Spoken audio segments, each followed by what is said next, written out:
En Moya & Emery somos asesores integrales de empresas. Nuestro mejor trabajo es cuidar del tuyo. Te escuchamos, entendemos tus necesidades y nos convertimos en tu socio especialista. Gestión contable, soporte jurídico, reclamación de impagos y mucho más. Llámanos al 971 72 80 10 o entra en moyaemery.com.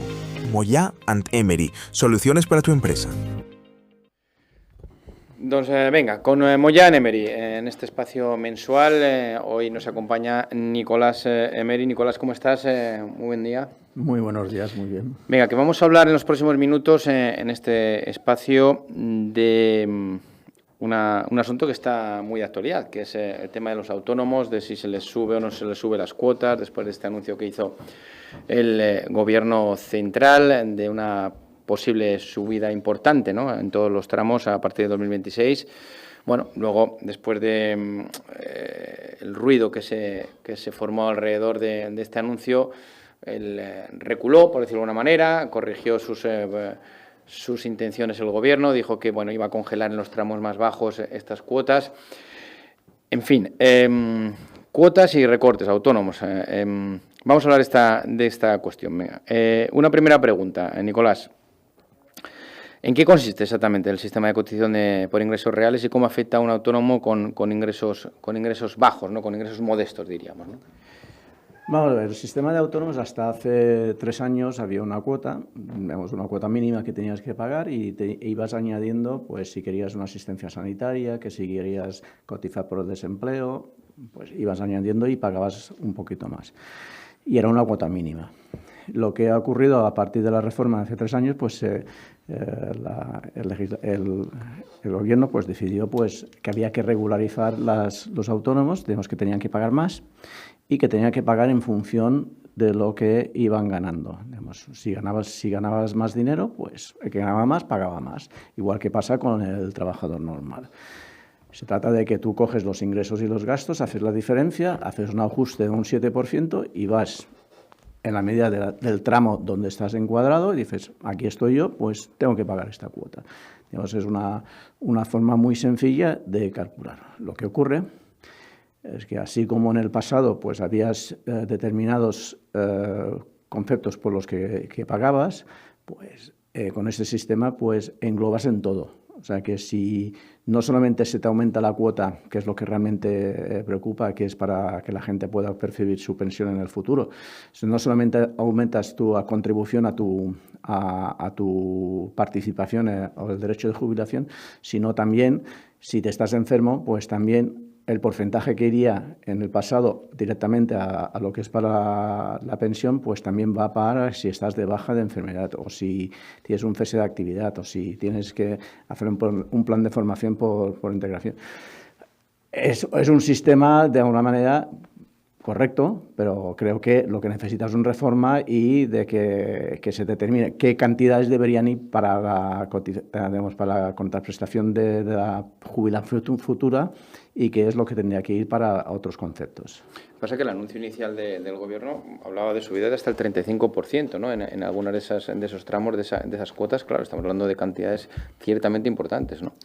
Sí, digamos, y además y teniendo en cuenta que digamos, el aumento del 35% del tramo pues es una cantidad importante y más si estás en la tabla baja, la media baja, donde tus ingresos son porcentualmente, el porcentaje absoluto que tienes que pagar es mayor que, por ejemplo, que una persona que cotiza por el máximo, que son 4.700 euros. O sea que hay un tope de cotización donde tienes que tributar que son 4.700 euros. Claro, esto es una alarma de decir, oye, me estás cobrando, pero claro, habría que ver exactamente cuál era la intención del Gobierno en sentido de decir, bueno, aumentamos un 34%, pero ¿para qué?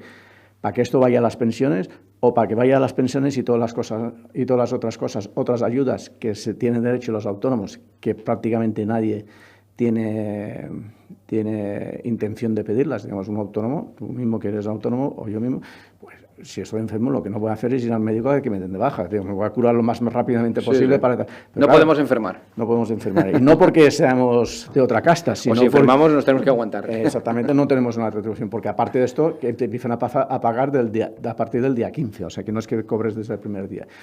Por lo tanto, digamos, este aumento desproporcional del 34% de las cuotas, pues puso una alarma en el sector. Y, de hecho, ha surtido efecto pues, las críticas de la patronal y de la Asociación de Trabajadores Autónomos. Pero yo creo que se debería aprovechar el momento para que se corrigiera y que eliminaran algunos beneficios que tienen los autónomos de lo que, digamos, que tienen compromisos, en lugar de aumentar las cuotas, o sea, que gastar menos en lugar de intentar cobrar más. Oye, hay algunos autónomos, claro, y sobre todo si oyen que se les van a subir las cuotas, es decir, que van a tener más gastos, que intentan limitar ingresos, ¿no? Para no saltar ese tramo, ¿no? Y para no pagar más, pero al final eso es una desincentivación, primero de esa actividad del autónomo y de la economía en general, y luego yo no sé si es una puerta abierta que se deja también a esa economía sumergida, ¿no?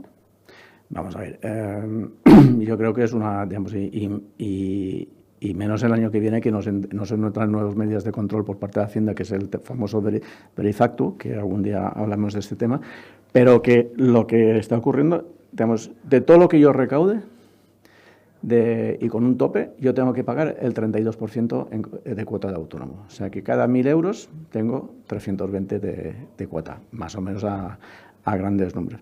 Claro, si tú dejas de ingresar, y no significa que vayas a ganar 1.000 euros más, que tengas que pagar un 32% sobre este nuevo tramo, porque también está topado a los 550 euros. O sea que tú, la cuota, digamos, el que más gana, lo mínimo que puede pagar, un mínimo, son 550 euros. O sea que el no facturar y crear una economía sumergida, crear riesgos, porque después, ¿qué haces con el dinero que no estás facturando? Estamos hablando de una persona que esté trabajando y actúe con disciplina, que quiere hacer las cosas bien. No tiene sentido no facturar para pagar menos autónomo. Totalmente lo contrario, digamos.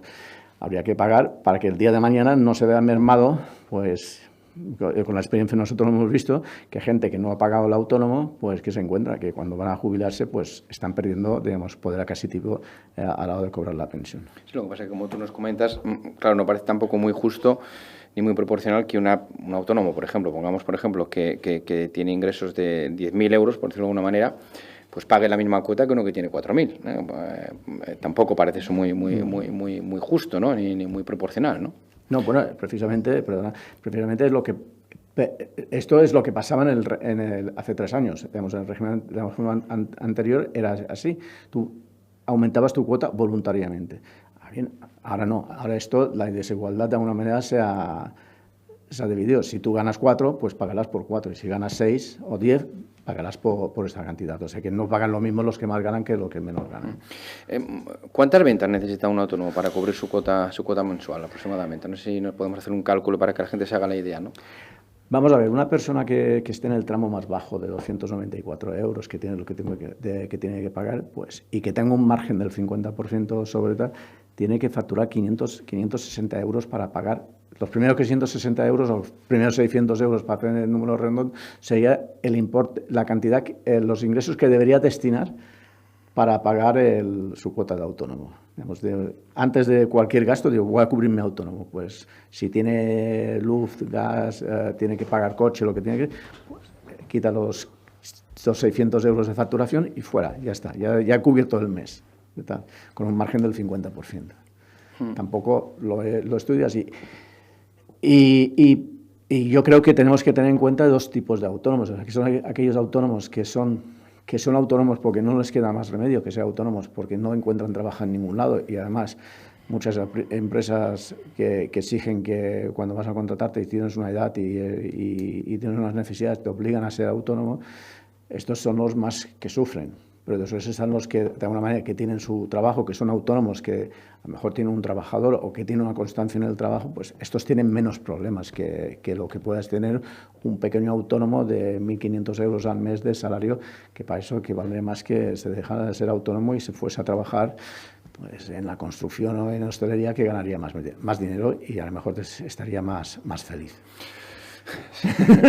Sí, claro, porque si no, entonces el margen que le queda y el beneficio que le queda pues es muy pequeño, claro, lógicamente, ¿no?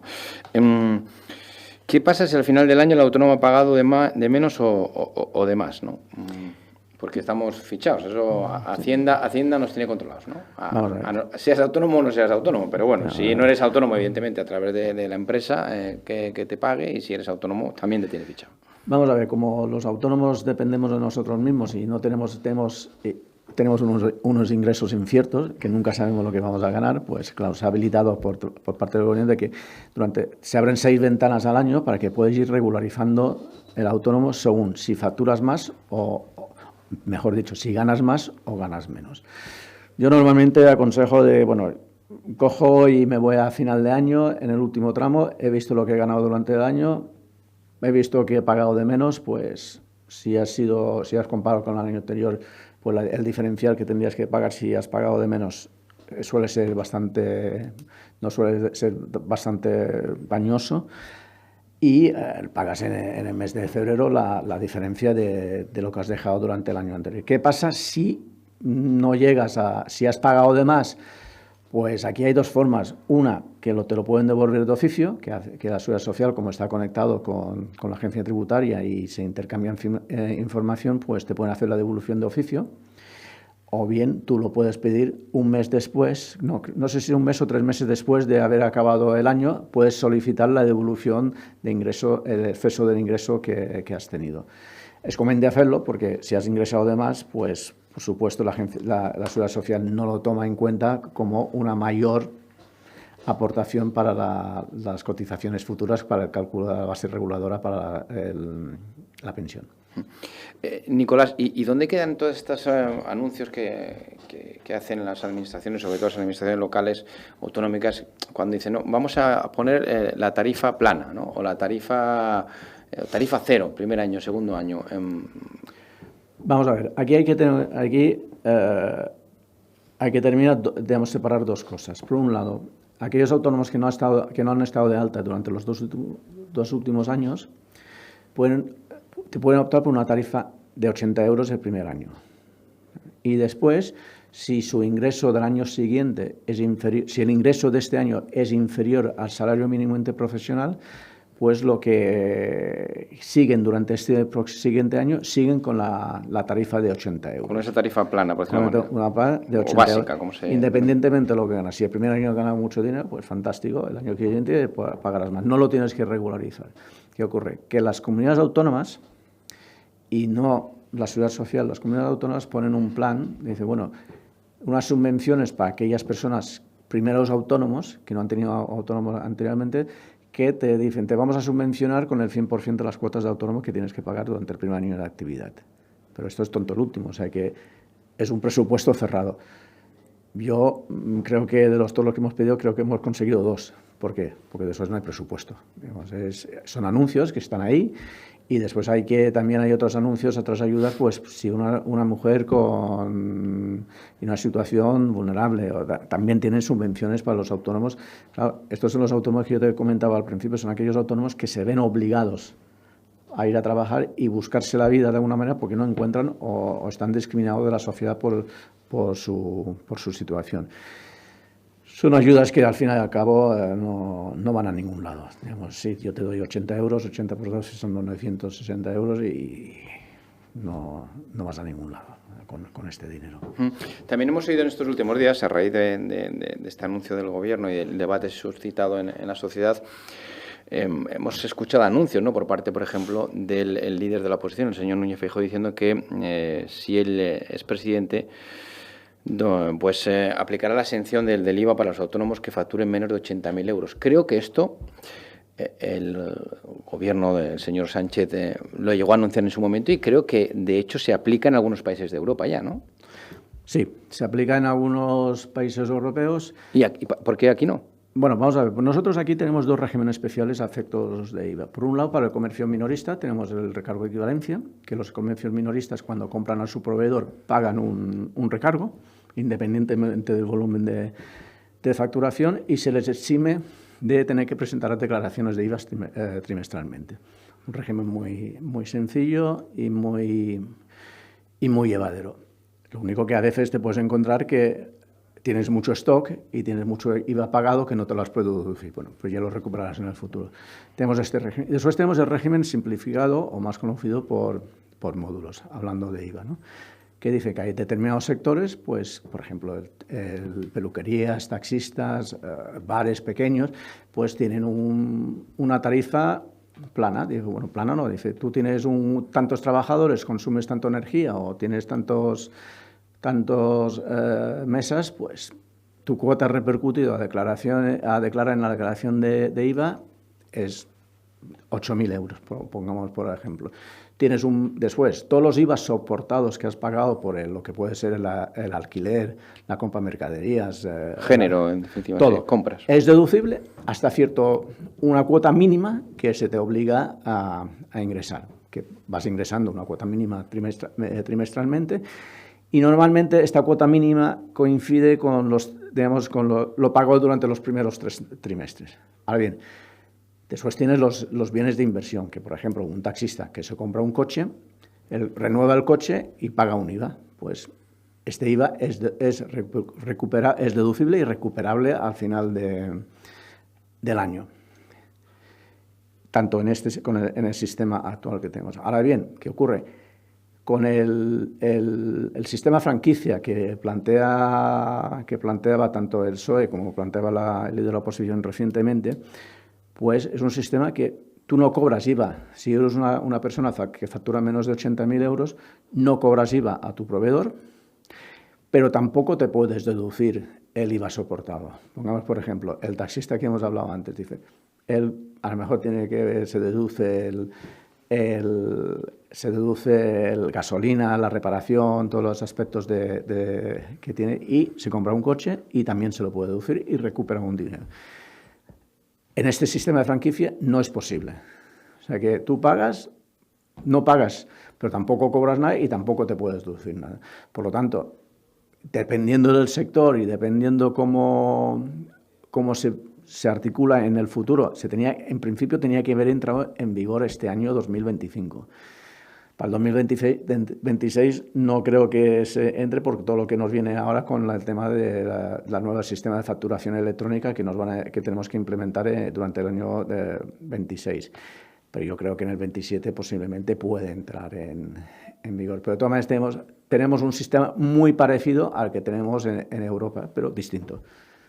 Claro, en el sistema de módulos no podemos facturar determinados sectores hasta 250.000 euros de caja. Además, es una cantidad respetable, digamos, y sobre todo para los bares que hay en la zona, de zonas turísticas, que tenga un trabajador o dos, pues es un sistema que les quita, digamos, se elimina mucha burocracia de tener que hacer control bancario, lleva una cantidad ajustada al Código de Comercio y todas estas cosas que requieres de una persona externa o con conocimientos que te lo vaya a llevar. Y una última cuestión, Nicolás. Esta duda que a veces surge, que se plantean muchos autónomos, de tributar al final como una empresa unipersonal, ¿tiene ventajas fiscales? ¿Merece la pena? Creo que en algunos países sí, ¿no? No sé si aquí eso pues es positivo o no es positivo y es una ventaja, ¿no? O es más un inconveniente, o se paga más. Vamos a ver, aquí yo siempre, cuando me hacen en el despacho, me hacen mucho soy autónomo, he facturado 150.000 euros, 200. ¿Cuál es el límite que tendría que hacer para pasarme a ser una sociedad? Una sociedad unipersonal, una sociedad. Primero, una sociedad es una entidad totalmente dependiente y tiene que llevar su contabilidad, pagar sus impuestos y ciertas obligaciones, igual que tiene la persona. Tiene la ventaja, en circunstancias normales, vayamos al tipo impositivo del 25%, que es el que rige para el impuesto sobre sociedades, sin ningún tipo de beneficio, pagas el 25% y no te tienes que preocupar más. Pero ahora bien, cuando tú como persona quieres repartir este dinero, tienes que pagar un dinero extra, que es por el reparto de dividendos. Por lo tanto, yo más que la parte tributaria, para saber si es más interesante ir por sociedad o persona física, es mirar la responsabilidad que pueda tener el tipo de actividad. No lo mismo digamos, un pintor de barcos que un agente inmobiliario. El riesgo que pueda llegar pues es muy distinto. Digamos, a lo mejor la agente inmobiliaria, además, por ser tenemos una sociedad personalista, a efectos tributarios no se ahorraría nada porque la agencia tributaria le va a obligar que declare los rendimientos como salario, el beneficio de la sociedad, y la sociedad no pagaría nada. Lo mismo o algo parecido podría pasar con el pintor de barcos, pero la diferencia es que el pintor de barcos, si se carga el barco, pues ya no corresponde él con su patrimonio, cosa que el riesgo que pueda tener, por ejemplo, el de la agente inmobiliaria no es lo mismo. Te pintas un barco y dices, lo siento, presento un concurso y si no me basta el seguro, presento un concurso, mi patrimonio particular está cubierto y sigo con la actividad en el futuro de otra manera. Son dos formas de verlo.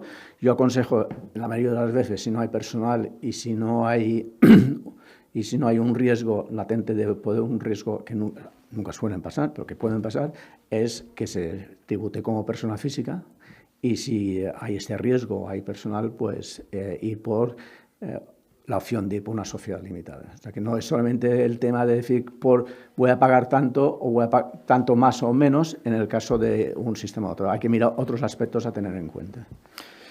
Muy bien, pues Nicolás Emery, que nos asesora aquí cada mes a través del despacho Moyà & Emery, abogados y asesores económicos que ustedes pueden localizar y pueden encontrar en la calle Córdoba 2 en Calviá, y si no, a través de su página web moyaemery.com. Correcto. Así es donde pueden localizarles, donde pueden trasladarles todas sus consultas, y ahí le van a asesorar en todo lo que ustedes necesiten. Le van a llevar las gestiones, le van a facilitar esas gestiones también si usted es autónomo, si usted tiene una empresa, en definitiva cualquier tipo de gestiones financieras y económicas. Nicolás Emery, muchísimas gracias por estar con nosotros. El próximo mes, veremos a ver de qué hablamos. Seguramente de la implementación de esta factura electrónica a la que tú te referías. Sí, ¿no? Porque yo creo que hay mucha confusión en el mercado actualmente, porque nosotros estamos recibiendo muchas llamadas de ver cómo se tiene que llevar a cabo. Digo, es muy sencillo. O dices que sí, que quieres subir las facturas cada mes, cada día, o dices que no, y tal. Ahora bien, todos los tickets o todas las facturas tendrán que ir con un QR, pero este QR lo tiene que habilitar la máquina registradora, no los asesores. Y a nosotros, ¿cómo consigo el QR? Aparte que Hacienda ha creado una página especial para empresas de poca facturación, pero ya lo hablaremos el mes que viene con detalle. Lo tenemos que hablar porque me afecta. Y afectará seguramente a muchos, y afecta a muchos oyentes y a muchos de nuestros espectadores. Nicolás Emery, Moyà & Emery, muchísimas gracias y hasta el próximo mes. Un saludo. Vosotros. Saludo, que vaya todo muy bien. En Moyà & Emery somos asesores integrales de empresas. Nuestro mejor trabajo es cuidar del tuyo. Te escuchamos, entendemos tus necesidades y nos convertimos en tu socio especialista. Gestión contable, soporte jurídico, reclamación de impagos y mucho más. Llámanos al 971 72 80 10 o entra en moyaemery.com. Moyà & Emery, soluciones para tu empresa.